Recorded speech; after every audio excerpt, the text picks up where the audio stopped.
Warning for the following county: Riverside, California. The National Weather Service in San Diego has issued a flash flood warning for Riverside County in Southern California until 7 p.m. PDT.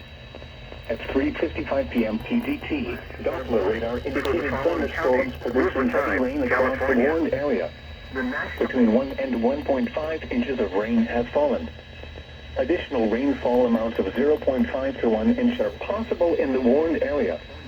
Flash flooding is ongoing or expected to begin shortly. Hazard: life-threatening flash flooding. Source: radar. Impact: life-threatening flash flooding of creeks and streams, urban areas, highways, streets, and underpasses. Some locations that will experience flash flooding include Eastern Anza, Highway 74 between Anza and Palm Desert, Highway 74 between Mountain Center and Anza, Cahuilla Indian Reservation and Santa Rosa Mountain,